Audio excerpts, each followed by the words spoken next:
Hello friends, मैं कमलेंद्र आप लोगों का स्वागत करता हूं अपने यूट्यूब चैनल एग्जाम प्लानर पे। तो फ्रेंड्स, आज हम लोग देखेंगे भारत के गवर्नर जनरल तथा वायसराय से रिलेटेड देखेंगे और बंगाल के भी गवर्नर जनरल को देखेंगे इस क्लास में। फ्रेंड, लास्ट तक बने रहिएगा, बहुत अच्छा क्लास है और हर एक एग्ज़ाम में आता रहता है। उम्मीद करता हूं कि अगर आप इस क्लास को ले लेंगे तो किसी और क्लास के लेने की ज़रूरत नहीं पड़ेगी भारत के गवर्नर जनरल वायसराय से, क्योंकि मैं इसमें बहुत अच्छा से लिया हूँ। और मैं इस तरह कोई भी वीडियो लाता हूँ कि जिससे अगर इस मेरी क्लास को देखने के बाद कहीं और या किसी और की वीडियो या किसी बुक को पढ़ने की ज़रूरत नहीं पड़ेगी। इतना मेहनत करता हूँ मैं इस वीडियो को बनाने के लिए। तो फ्रेंड्स, आइए हम लोग देखते हैं। तो सबसे पहले हम लोग देखेंगे, और फ्रेंड्स आप लोग बताइएगा हमको कि ये कौन सा कलर अच्छा लग रहा है। मैं तीन बस ऐसे ही आपको ले लिया हूँ, 1 2 3। तो इसमें सबसे जो अच्छा लगेगा आप कमेंट में बताइएगा, फिर मैं उसी पे बनाऊँगा। तो आइए सबसे पहले हम लोग देखते हैं बंगाल का पहले थोड़ा सा थ्योरी हम लोग देखते हैं। बंगाल का पहला गवर्नर रॉबर्ट क्लाइव। यहाँ से मैं इसका कलर चेंज कर देता हूँ क्योंकि यहाँ पे दिख नहीं रहा है, यहाँ पे रेड में ले लेता हूँ। तो इसका है बंगाल का, देखिए ये वाला देखिए, बंगाल का पहला गवर्नर जो है रॉबर्ट क्लाइव है। फिर भारत का पहला गवर्नर विलियम बेंटिंग 1833 के अधिनियम से, ये वाला। फिर बंगाल का पहला गवर्नर जनरल हेस्टिंग था 1773 के रेगुलेटिंग एक्ट के द्वारा। फिर भारत का पहला वायसराय था कैनिंग था 1858 के तहत, अधिनियम के तहत। फिर स्वतंत्र भारत का पहला गवर्नर जनरल जो माउंटबेटन था। फिर भारत का पहला भारतीय गवर्नर जनरल सी राजगोपालाचारी थे, सबसे नीचे है भारत का पहला भारतीय गवर्नर सी राजगोपालाचारी। तो ये हो गया फ्रेंड्स। आइए हम लोग फिर आगे देखते हैं। फिर इसी बात को मैंने ब्लैक में ले लिया है, फिर इसको यहाँ पे कुछ क्लियर दिख रहा है यहाँ से, लेकिन सुंदरता तो हमको यही दिख रहा है। तो यहाँ पे जो एक बार इसको भी देख लेंगे। बंगाल का पहला गवर्नर रॉबर्ट क्लाइव था। फिर भारत का पहला गवर्नर जनरल विलियम बेंटिंग था 1833 के चार्टर एक्ट के अधिनियम से द्वारा। फिर बंगाल का पहला गवर्नर जनरल हेस्टिंग था 1773 रेगुलेटिंग एक्ट के द्वारा। फिर स्वतंत्र भारत का पहला गवर्नर जनरल था जो माउंटबेटन था। और भारत का पहला भारतीय गवर्नर जनरल था सी राजगोपालाचारी थे। तो आइए फ्रेंड्स हम लोग फिर देखते हैं। फिर देखिए इस कलर को मैंने लिया, अब ये वही वाला सेम है। फिर इसमें बस इसको मैं लिया हूँ इस तरह की, कौन सा अच्छा लग रहा है आप लोगों को। तो आइए फ्रेंड्स फिर हम आगे देखते हैं। इसको कई बार देख लीजिए क्योंकि यहाँ पे ज़्यादा क्वेश्चन है। भारत का पहला गवर्नर रॉबर्ट क्लाइव है। भारत का पहला गवर्नर विलियम बेंटिंग है, अधिनियम गवर्नर। भारत का पहला गवर्नर यहाँ पे है रॉबर्ट क्लाइव, और भारत का पहला गवर्नर जनरल विलियम बेंटिंग। यहाँ पे थोड़ा मिस्टेक हो गया लग रहा है। फिर भारत का पहला वायसराय कैनिंग था। फिर भारत का पहला governor general Hastings regulating act के द्वारा। फिर स्वतंत्र भारत का पहला गवर्नर जनरल माउंटबेटन है। फिर भारत का पहला भारतीय गवर्नर जनरल सी राजगोपालाचारी। तो आइए फ्रेंड्स फिर हम आगे देख, और सॉरी सही है, गलत वर्ड कुछ नहीं है यहाँ पे है। ये बंगाल का है और ये भारत का है। आइए फ्रेंड्स हम फिर आगे देखते हैं। फिर बंगाल के गवर्नर जनरल को हम लोग देखेंगे। बंगाल का गवर्नर जनरल सबसे पहले बंगाल का देखेंगे, फिर भारत का देखेंगे। तो बंगाल का गवर्नर जनरल सबसे पहले देखेंगे रॉबर्ट क्लाइव का। रॉबर्ट क्लाइव 1757 से 1760 है, 2 बार इसका कार्यकाल है। 1757 और 1760, फिर 1765 से 1767 तक इसका रॉबर्ट क्लाइव का शासनकाल था। तो सबसे पहले देखेंगे भारत का अंग्रेजी शासन का जन्मदाता इसको, मतलब भारत में अंग्रेजी शासन का जन्मदाता इसको बोलते हैं। फिर इसके बाद ये प्लासी का युद्ध, जब प्लासी का युद्ध हुआ था 1757 में, उस टाइम ये रॉबर्ट क्लाइव बंगाल का गवर्नर था। पूछ देगा कि प्लासी के युद्ध के समय बंगाल का गवर्नर कौन था, तो रॉबर्ट क्लाइव था। बंगाल में द्वैत शासन का जनक यही था। मोस्ट इंपॉर्टेंट सब फैक्ट इसमें लिया गया फ्रेंड्स। और एक लाइन समझिए, एक लाइन से जितनी लाइनें हैं, एक लाइन से एक क्वेश्चन बनेगा। जितनी लाइनें उतने क्वेश्चन है, समझ लीजिए। यहाँ पे देखिए, यहाँ पे रॉबर्ट क्लाइव का मैं यहाँ पे चित्र भी ले लिया हूँ। शायद आप लोग रॉबर्ट क्लाइव का चित्र सर्च किए होंगे कि नहीं ज़िंदगी में अपने, तो एक बार देख लीजिए, यहाँ पे रॉबर्ट क्लाइव भी है। तो सबसे पहले एक बार ज़्यादातर एक क्वेश्चन पूछता है कि प्लासी का जब युद्ध हुआ था तो उस टाइम बंगाल का गवर्नर कौन था, तो रॉबर्ट क्लाइव था। और श्वेत विद्रोह इसके शासनकाल में हुआ था। श्वेत विद्रोह भी इसके शासनकाल में हुआ था रॉबर्ट क्लाइव के। 1765 में इलाहाबाद की संधि हुआ था। 1765 जो था इलाहाबाद की संधि हुआ था अवध के नवाब शुजाउद्दौला एवं मुगल सम्राट शाह आलम द्वितीय के साथ हुआ था। जो अवध का नवाब था और शाह आलम द्वितीय के साथ हुआ था। और ब्रिटेन जाकर आत्महत्या कर ली था। ये रॉबर्ट क्लाइव जो था ब्रिटेन जाकर अपनी आत्महत्या कर लिया था। आइए फ्रेंड और फिर आगे देखते हैं, और इसके बारे में पूरा देख लीजिए। यहाँ पे पूरे डिटेल्स में एक भी क्वेश्चन आपसे बाहर नहीं जाएगा, लास्ट तक बने रहिएगा। और ऐसे ही सब रोचक तथ्य हैं आपको। मैं उम्मीद करता हूँ कि अगर इस क्लास को एक बार ले लेंगे और नोट्स बना लेंगे तो समझ लीजिए कि दूसरे क्लास के लेने की ज़रूरत नहीं पड़ेगी। आइए फ्रेंड्स हम लोग आगे देखते हैं। फिर बंगाल के गवर्नर जनरल फिर दूसरे नंबर पर वेंसीटार्ट है। वेंसीटार्ट है 1760 से 1764, फिर 1765, 1760 से 1764, फिर 65 तक भी है, 1764 फिर 65। फिर इसको देखते हैं, बक्सर के युद्ध के समय गवर्नर था। पूछ देता है कि बक्सर का युद्ध कब हुआ था, तो 1764 में। और पूछ देगा कि बक्सर के युद्ध के समय बंगाल का गवर्नर कौन था, तो यही था, वेंसीटार्ट था। आइए फ्रेंड्स फिर आगे देखते हैं, कार्टियर एक ये भी गवर्नर है। तो इस 1769 से 1772 तक इसको हम देखेंगे। फिर ये बंगाल में भीषण अकाल पड़ गया था। इसके शासनकाल में समय बंगाल में भीषण अकाल पड़ गया था 1770 में। पूछ देगा कि बंगाल में भीषण अकाल किस गवर्नर के समय पड़ा था, तो ये कार्टियर के समय पड़ा था। आइए फ्रेंड्स हम लोग आगे देखते हैं। फिर बंगाल के गवर्नर, मतलब उसी में बंगाल के गवर्नर ही हम लोग अभी देख रहे हैं। तो बंगाल के गवर्नर में वारेन हेस्टिंग का देखेंगे, मोस्ट इंपॉर्टेंट है। वारेन हेस्टिंग का कार्यकाल था जो 1772 से 1774 तक था। तो बंगाल का अंतिम गवर्नर था जो वारेन हेस्टिंग था, बंगाल का अंतिम गवर्नर था। बंगाल में 2 शासन को समाप्त किया। बंगाल में जो 2 शासन चल रहा था उसको समाप्त कर दिया। फिर 1772 में प्रत्येक जिले में एक फौजदारी तथा दीवानी अदालत की स्थापना की। मतलब 1772 में प्रत्येक जिले में एक फौजदारी तथा दीवानी अदालत की स्थापना की है। फिर बंगाल के गवर्नर जनरल हम लोग देखेंगे, बंगाल के गवर्नर पढ़े, अब देखेंगे हम लोग बंगाल के गवर्नर जनरल। रेगुलेटिंग एक्ट 1773 के तहत वारेन हेस्टिंग को बंगाल का प्रथम गवर्नर जनरल बनाया गया।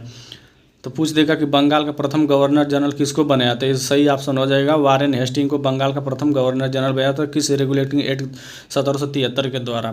तो मोस्ट इंपॉर्टेंट इसको ये पूछता रहता है फ्रेंड्स, इसको आप लोग अच्छे से एक बार नोट्स बना लीजिए। मैं आपसे रिक्वेस्ट करता हूँ नोट्स बना लीजिए एक बार, क्योंकि बहुत ही और इम्पोर्टेंट, मैं खुद अपने नोट्स से और कई बुक से, एनसीईआरटी की बुक है, दृष्टि के सब बुक से मैं यहाँ पे लिया गया हूँ। आप अगर इस क्लास को कहीं और से लेंगे तो कम से कम बहुत समय लग जाएगा आपको। तो उम्मीद करता हूँ कि आप लोग इस क्लास को लास्ट तक लीजिएगा। आइए फ्रेंड्स फिर हम देखेंगे बंगाल के गवर्नर जनरल। बंगाल के गवर्नर जनरल में हम लोग देखेंगे वारेन हेस्टिंग का कार्यकाल था 1774 से 1785 तक था। देखिए वारेन हेस्टिंग बंगाल के गवर्नर हैं, गवर्नर जनरल, यहाँ पे चित्र इसका मैं ले लिया हूँ। तो आइए इसके बारे में कौन कौन सा क्या कार्यकाल हुआ था, क्या इसके समय क्या सब योजनाएं आई। तो 1781 का अधिनियम, इसके तहत गवर्नर जनरल तथा इसकी काउंसिल एवं कोलकाता उच्च न्यायालय के मध्य शक्तियों के कार्यक्षेत्र को स्पष्ट रूप से विभाजित कर दिया गया। 1781 में, मतलब इसके कार्यकाल में इस गवर्नर जनरल के वारेन हेस्टिंग के समय उच्च न्यायालय के मध्यम शक्तियों के कार्यकाल को क्षेत्र में स्पष्ट रूप से विभाजित कर दिया गया। फिर नंद कुमार पर महाभियोग लगाकर फांसी, एक आदमी था नंद कुमार, उस पर महाभियोग लगाकर फांसी दे दिया गया उसको। नंद कुमार पर, यह भी पूछता है किस पर महाभियोग लगाकर फांसी दिया गया। महाभियोग नहीं, सॉरी, अभियोग लगाकर। महाभियोग तो फिर इस पर लगा था। फिर आइए फिर हम लोग मतलब देखते हैं फिर आगे। फिर इस मुकदमे को न्यायिक हत्या की संज्ञा दी गई। जो उस व्यक्ति पे नंद कुमार था उस पर जो अभियोग लगा कि उसको फांसी दे दिया गया, तो न्यायिक हत्या की संज्ञा दी गई इसको। फिर 1781 में मुस्लिम शिक्षा सुधार के लिए कोलकाता में प्रथम मदरसा स्थापित किया। पूछ देगा कोलकाता में सबसे पहले, चाहे पूछ देगा मदरसा सबसे पहले स्थापित कौन किया, तो वारेन हेस्टिंग किया था कलकत्ता में 1781 में प्रथम मदरसा स्थापित किया। 1775 में 1782 का प्रथम मराठा युद्ध तथा 1782 में सालबाई की संधि। प्रथम मराठा युद्ध 1775 से 1782 में हुआ था और सालबाई की संधि भी हुआ था 1782 में। पूछ दे कि सालबाई की संधि कब हुआ था, तो 1782 में हुआ था। आइए फ्रेंड्स हम लोग आगे देखते हैं। और वारेन हेस्टिंग से जितने तथ्य हैं यहाँ पे हो गया है। कार्यकाल देख लीजिए। फिर नंद कुमार पर अभियोग लगाया गया था, यहाँ पे इंपॉर्टेंट है। यहाँ पे क्या 1781 में मुस्लिम शिक्षा सुधार के लिए कोलकाता में प्रथम मदरसा फिर स्थापित किया गया था।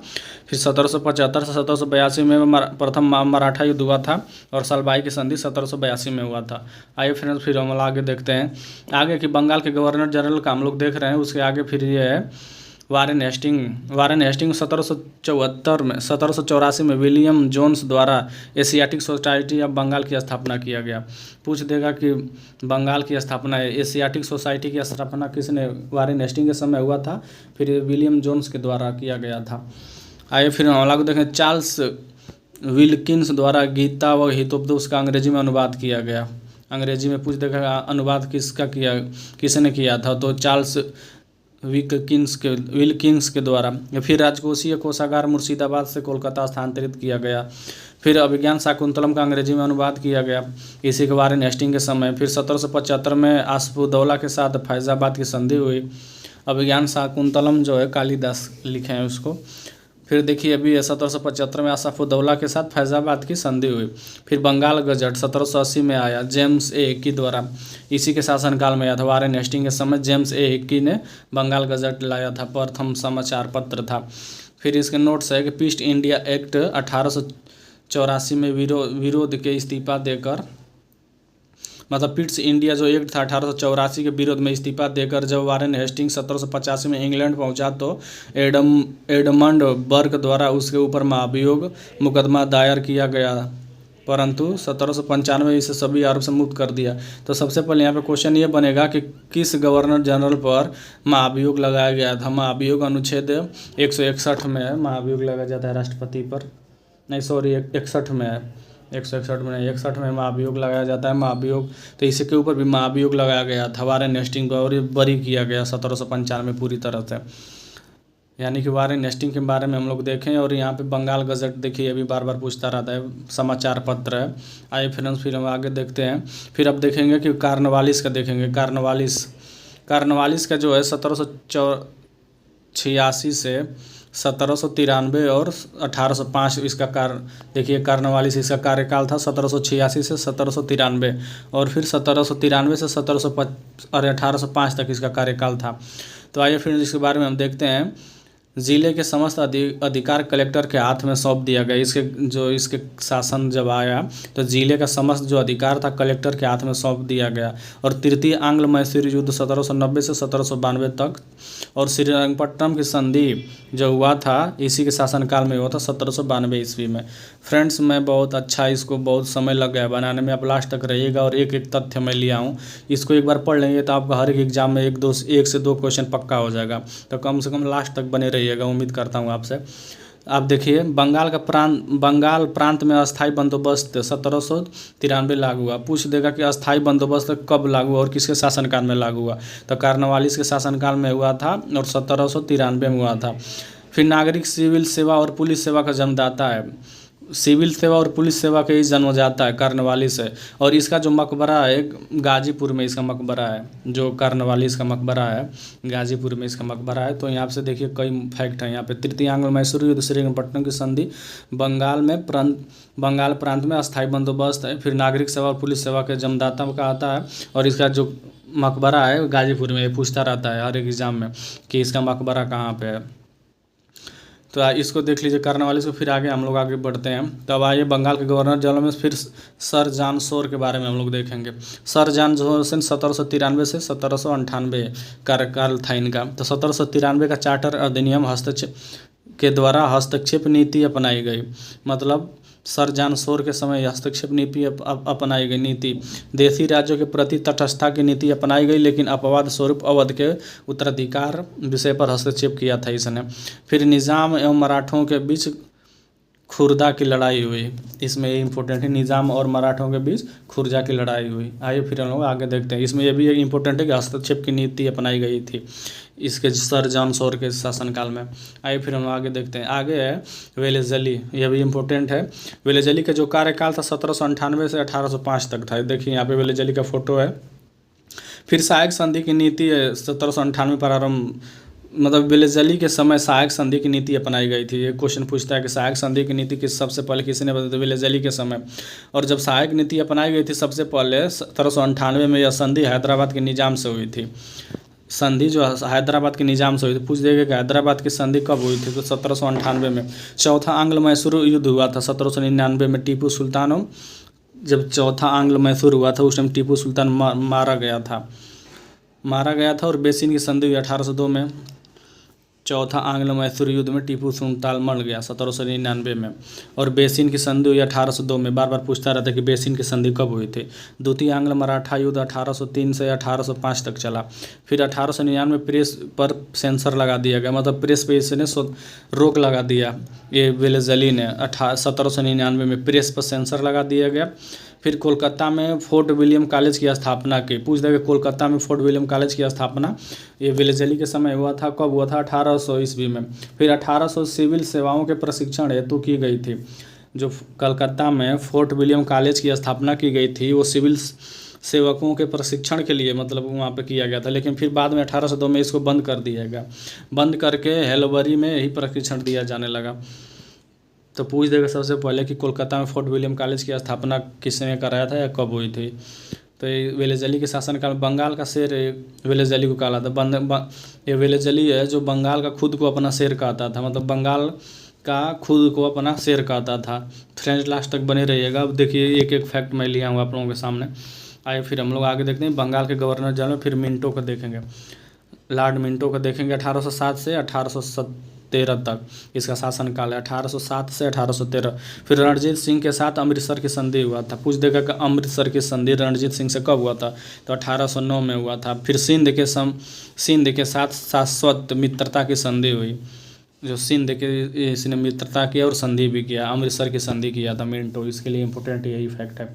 आइए फिर हम लोग आगे देखते हैं। आगे देखेंगे बंगाल के गवर्नर जनरल। बंगाल के गवर्नर जनरल के बारे में फिर देखेंगे हेस्टिंग से 1813 से 1823 तक। देखिए लॉर्ड हेस्टिंग ये है। आइए फिर हम लोग इसके बारे में जानते हैं फ्रेंड्स। आंग्ल नेपाल युद्ध हुआ था इसी समय। कब हुआ था? तो 1814 से 1861 तक चला था। सुगौली की संधि भी हुआ था 1816 में। ये मोस्ट इंपॉर्टेंट है। पूछ देगा कि सुगौली की संधि कब हुआ था? फ्रेंड्स मैं इस तरह मेहनत करता हूँ इस क्लास को और नहीं सोचता हूँ कि आप लोग कहीं और जाके देखिए। अगर मेरी क्लास ले लेंगे, कोई भी थ्योरी अगर मैं पढ़ा दे रहा हूँ तो समझ ले कि किसी और की कहीं क्लास लेने की ज़रूरत नहीं है।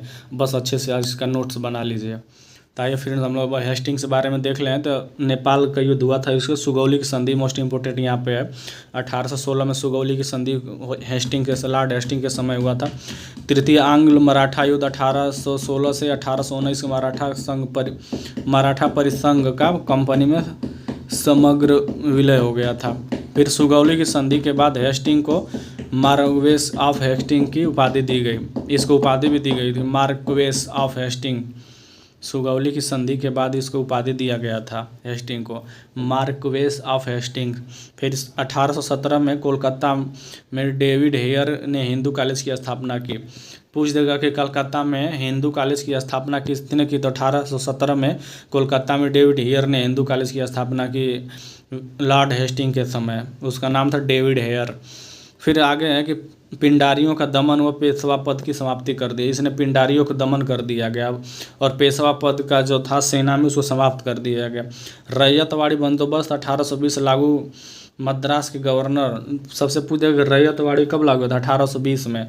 मद्रास के गवर्नर थॉमस मुनरो द्वारा 1822 में हॉट मैकेंजी द्वारा पंजाब में माहलवाड़ी व्यवस्था की शुरुआत की। देखिए रैयतवाड़ी और माहलवाड़ी इसी के समय हुआ था, हेस्टिंग के समय। तो आइए फ्रेंड्स लोग यहाँ पे ये बहुत मोस्ट इंपॉर्टेंट है ये वाला माहलवाड़ी और रैयतवाड़ी बंदोबस्त व्यवस्था। आइए फिर हेक्टर मुनरो द्वारा 1822 में हॉट मैकेंजी द्वारा पंजाब में माहलवाड़ी की व्यवस्था की शुरुआत की गई थी। आइए फ्रेंड्स लोग आगे देखते हैं। आगे है कि थोड़ा क्वेश्चन हम लोग 4-5 क्वेश्चन करेंगे। तो देखिए इसके बारे में हम लोग जानेंगे, हेस्टिंग के बारे में जाने, फिर मिंटो के बारे में, फिर वेलेजली, फिर सर जॉन शोर, फिर कार्नवालिस, फिर वारेन हेस्टिंग्स। फिर वारेन हेस्टिंग्स के बारे में इधर भी है, मतलब थोड़ा इसका बड़ा था तो इसको इधर भी लिख लिया गया है। फिर आइए फिर हम लोग देखते हैं आगे, क्वेश्चन आंसर करते हैं। फ्रेंड्स इसमें आप लोग बताइएगा कौन सा कलर आपको अच्छा लग रहा है ये तीनों में। आइए फिर हम लोग आगे क्वेश्चन आंसर देखते हैं, लास्ट तक बने रहेगा। फिर इसके बाद और थ्योरी है, बीच में थोड़ा मैं क्वेश्चन आंसर डाल दिया हूँ। तो सबसे आप पहला है कि बंगाल का प्रथम गवर्नर जनरल कौन था? ये तो बहुत ईजी है। तो बंगाल का जो प्रथम गवर्नर जनरल था लॉर्ड क्लाइव था। आइए हम लोग फिर आगे देखते हैं। फिर निम्नलिखित में से कौन बंगाल का प्रथम गवर्नर जनरल था? यहाँ पे एक बंगाल का गवर्नर और यहाँ पे बंगाल का गवर्नर जनरल है। तो इसका जो सही ऑप्शन हो जाएगा फ्रेंड्स वारेन हेस्टिंग था बंगाल का गवर्नर जनरल। देखिए गवर्नर जनरल और गवर्नर में कन्फ्यूजन हो जाएंगे।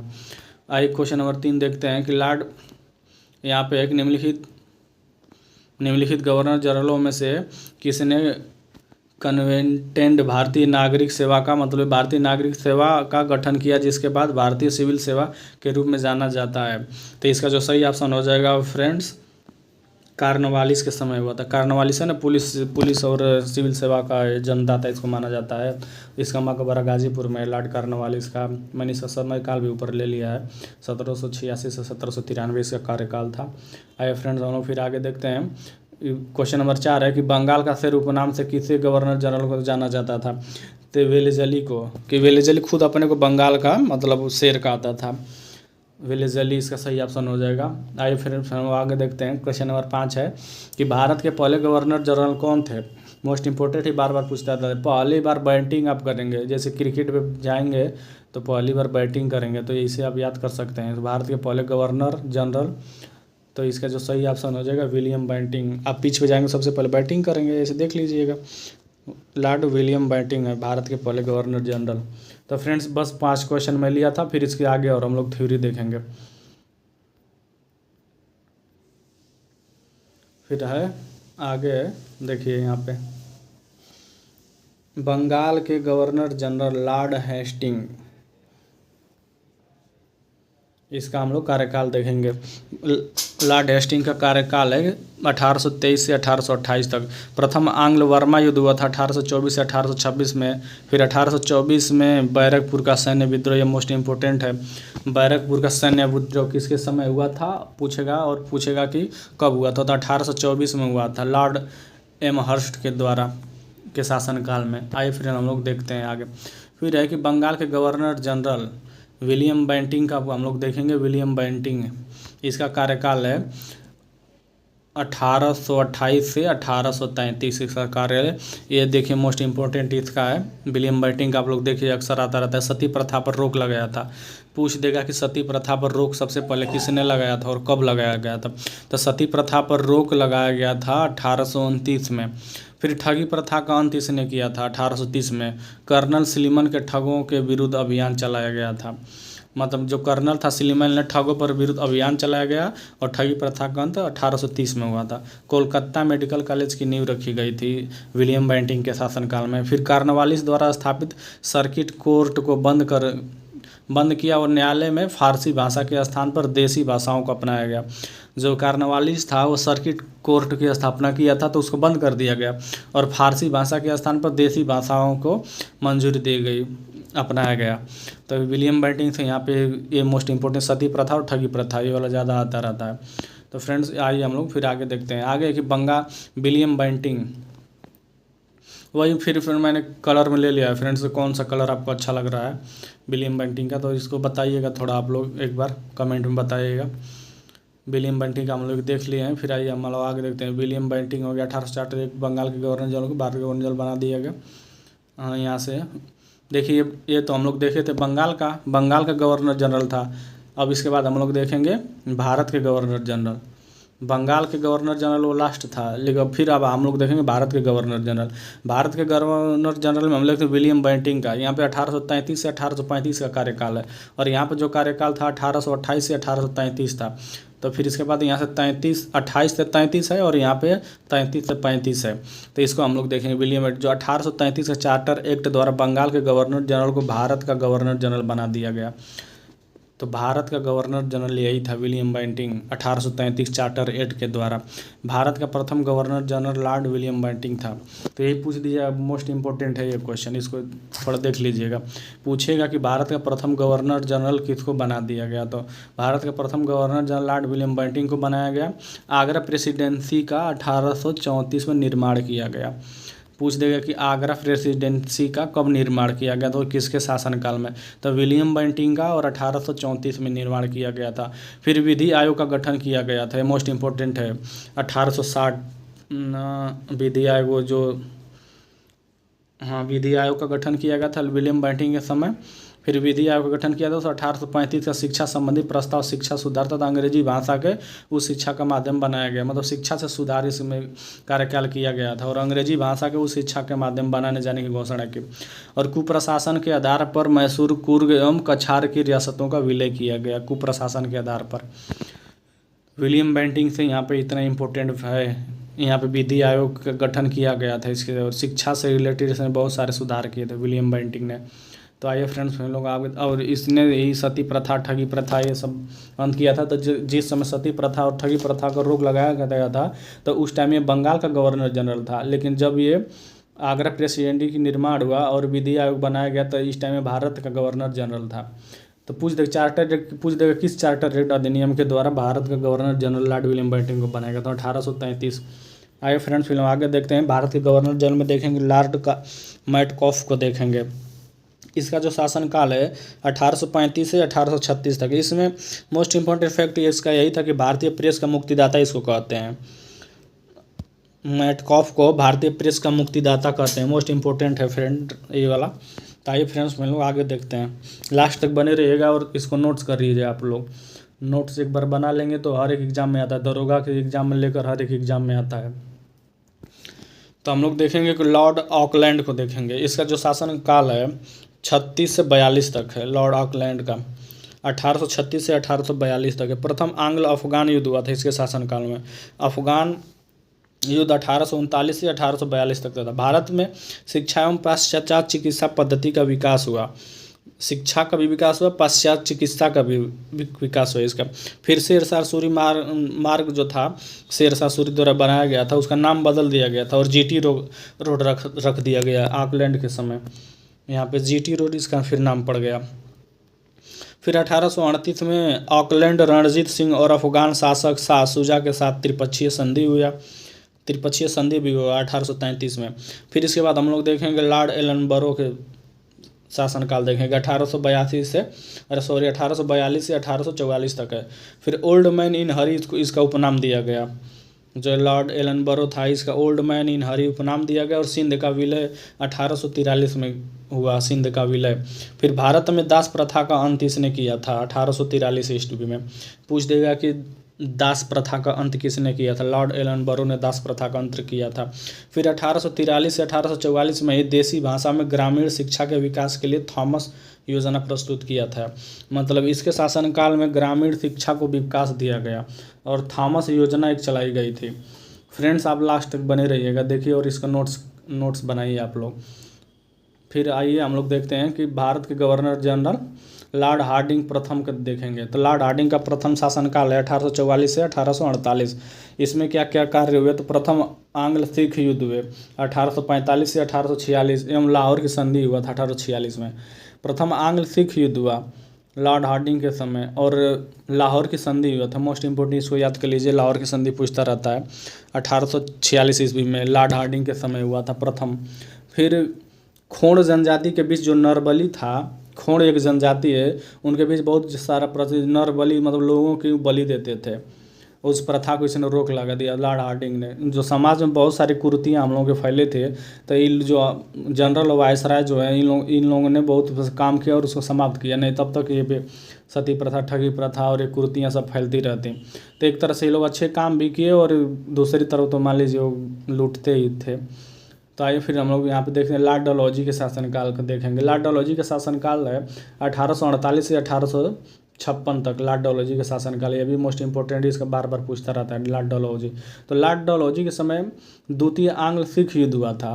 प्रथम आंग्ल सिख 1845 में लॉर्ड हार्डिंग के समय हुआ था। द्वितीय आंग्ल सिख युद्ध 1848 से 1849 तक लॉर्ड डलहौजी के समय हुआ था। और द्वितीय आंग्ल वर्मा युद्ध 1851 से 1852 तक ओवर वर्मा का पेंगू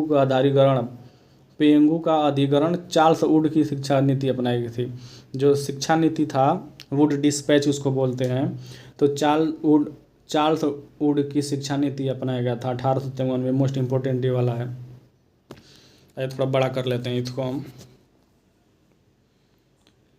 फिर है कि हड़प नीति इसने अपनाई थी, राज्य हड़प नीति, व्यक्तिगत सिद्धांत डलहौजी के समय भी मोस्ट इंपोर्टेंट है। पूछता है हड़प नीति किसके शासन में अपनाई गई थी? तो राज्य हड़प नीति, व्यक्तिगत सिद्धांत इसी के लॉर्ड डलहौजी के समय। और इसके अंतर्गत जो हड़प नीति थी इसके अंतर्गत ये ऑप्शन मिलाने को आ जाता है वीडियो के एग्जाम में, चाहे किसी एग्जाम में, पीसीएस, तो इसमें मिलाया जाता है कि सबसे पहले क्रम से आप लोग सजाएं ये हड़प नीति के द्वारा। तो इसमें सबसे पहले सतारा, फिर जैतपुर, संबलपुर, बघाट, उदयपुर, झांसी, नागपुर तथा अवध का कंपनी में साम्राज्य में विलय कर दिया गया। सतारा, देखिए सतारा, फिर जैतपुर, फिर संबलपुर, फिर बघाट, फिर उदयपुर, फिर झांसी, फिर नागपुर तथा अवध कंपनी साम्राज्य में विलय कर दिया। फिर 1855 में करौली का भी विलय कर दिया गया। 1855 में विरोध कर दिया, लेकिन किंतु बोर्ड ऑफ कंट्रोल ने इसे मान्यता नहीं दी थी, तो फिर से वापस कर दिया गया इसको, करौली का। फिर अवध का विलय आउटरमन रिपोर्ट के आधार पर आउटरमन रिपोर्ट के आधार पर कुप्रशासन का आरोप लगाकर विलय कर दिया गया इसका, अवध का जो था आउटरमन रिपोर्ट के आधार पर। फिर 1853 में बम्बई एवं थाने के बीच प्रथम रेल चली थी 34 किलोमीटर। ये मोस्ट इंपॉर्टेंट है, लॉर्ड डलहौजी वाला, इसको याद कर लीजिएगा। आप लोग बार बार पूछता रहता है कि प्रथम रेल कहाँ पे चली और किसके शासनकाल में चली थी, तो लॉर्ड डलहौजी के समय 1853 में मुंबई से थाने चली थी, 34 किलोमीटर चली थी। फिर 1854 में डाकघर अधिनियम पारित किया गया, ये भी मोस्ट इंपॉर्टेंट है। इसमें पूछ रहा है कि डाकघर अधिनियम कब पारित किया गया, किसके शासनकाल में, डलहौजी के शासनकाल में 1854 में डाकघर अधिनियम पारित किया गया था। भारत के बंदरगाह को अंतर्राष्ट्रीय व्यापार, भारत के बंदरगाह थे, मतलब जितने बंदरगाह थे उसको अंतर्राष्ट्रीय व्यापार के लिए खोल दिया गया। बंद था लेकिन अंतर्राष्ट्रीय व्यापार भारत के बंदरगाह आप कर सकते थे। फिर विधवा पुनर्विवाह अधिनियम 1856 का मसौदा तैयार किया गया, मतलब विधवा पुनर्विवाह बंद कर दिया गया। फिर PWD मतलब लोक निर्माण विभाग की स्थापना की गई। फिर वुड डिस्पैच 1854, भारतीय शिक्षा का मैग्ना कार्टा कहते हैं वुड डिस्पैच को, मोस्ट इंपॉर्टेंट है। भारतीय शिक्षा का मैग्ना कार्टा किसको कहते हैं, वुड डिस्पैच को कहते हैं। 1854 में यहाँ पे चार्ल्स वुड की शिक्षा नीति बता दिया गया था। तो डलहौजी से इतने सारे फैक्ट है यहाँ पे। आइए फ्रेंड्स लोग फिर लोग आगे देखते हैं, आगे अब ख़त्म है। फिर इसका जो नेक्स्ट क्लास फिर आएगा, फर्स्ट क्लास है, तो क्योंकि क्लास बहुत बड़ी हो जाती है इसलिए मैंने फिर आधा आधा करके इसको 2 भागों में बांट दिया है। तो अगला क्लास नेक्स्ट रहेगा, फिर भारत के गवर्नर जनरल से रिलेटेड रहेगा। फ्रेंड्स एक बार इसको बताइए कि कौन सा कलर अच्छा लग रहा है, ये वाला इसमें। तो फ्रेंड्स उम्मीद करता हूँ आप लोगों को समझ में आएगा, और आपसे रिक्वेस्ट करता हूँ इसका नोट्स भी बनाइए आप लोग, क्योंकि बहुत अच्छा है यहाँ से मैंने लिया है और बहुत सारे मेहनत इस पर किया हूँ। मैं एक कोई भी क्लास बनाता हूँ, जैसे GST के क्लास बनाया हूँ, फिर वहाँ पे पंचवर्षीय योजना का क्लास बनाया हूँ, चाहे कोई भी क्लास मैं थ्योरी जिसको पढ़ा देता हूँ। उम्मीद करता हूँ कि अगर मेरी क्लास आप लोग लेंगे तो फिर दूसरी क्लास लेने की ज़रूरत नहीं रहेगी। फ्रेंड्स एक बार इसका कलर बताइए कौन सा अच्छा लग रहा है आपको। इसमें ब्लैक अच्छा लग रहा है, ये वाला, ये सब। तो फ्रेंड लास्ट तक बने रहने के लिए धन्यवाद। आप लोगों को अपने दोस्तों को भी शेयर कर दिए इस क्लास को, क्योंकि मोस्ट इंपॉर्टेंट ये क्लास है और हर एक एग्जाम में आता रहता है इससे रिलेटेड क्वेश्चन। आपसे उम्मीद करता हूँ कि समझ में आया होगा, आप लोग नोट्स बना लीजिएगा एक बार। तो फ्रेंड्स धन्यवाद आप लोगों का, जय हिंद जय भारत।